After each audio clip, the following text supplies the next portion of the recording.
Hello बच्चों, आइए प्रश्न को देखते हैं। तो प्रश्न में दिया है, किसी धातु की क्रियाशीलता किस कारक पर निर्भर करती है और क्यों। आइए मुख्य अवधारणा की चर्चा करते हैं। मुख्य अवधारणा, तो किसी धातु की क्रियाशीलता किस कारक पर निर्भर करती है। तो किसी धातु की क्रियाशीलता उसके मानक ऑक्सीकरण विभव यानी मानक अपचयन विभव पर निर्भर करती है। धातु की क्रियाशीलता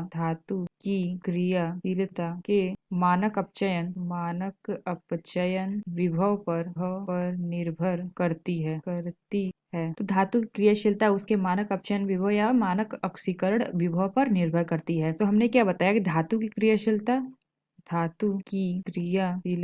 समानुपाती मानक ऑक्सीकरण विभव। तो किसी धातु को ऑक्सीकरण करने की क्षमता अगर अधिक है तो जो क्रियाशीलता है वह अधिक होगी, और जब हमारा किसी धातु को ऑक्सीकरण करने की क्षमता कम होगी तो जो हमारी क्रियाशीलता है वह कम होगी। यानी कि धातु क्रियाशीलता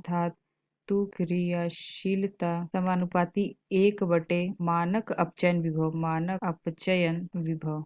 तो जब हम वैद्युत रसायन श्रेणी में ऊपर से नीचे की ओर आते हैं, यानी कि वैद्युत रसायन श्रेणी में ऊपर से नीचे की ओर आते हैं, तो क्या होता है, जो हमारी ऑक्सीकरण की क्षमता होती है वह क्या होती है, बढ़ती है। तो जब ऑक्सीकरण की क्षमता बढ़ेगी तो जो हमारी धातु की क्रियाशीलता है वह भी क्या होगी, बढ़ेगी। और मानक अपचयन विभव की जो हमारी क्रियाशीलता बढ़ती है तो क्या होगा, जो हमारी धातु की क्रियाशीलता है वह क्या होगी, घटेगी। तो यहाँ पे हमने देखा कि मानक ऑक्सीकरण विभव का मान जब बढ़ेगा तो जो हमारी क्रियाशीलता है वह भी बढ़ेगी, और जब मानक अपचयन विभव का मान बढ़ेगा हमारी जो धातु की क्रियाशीलता है वह क्या होगी, घटेगी।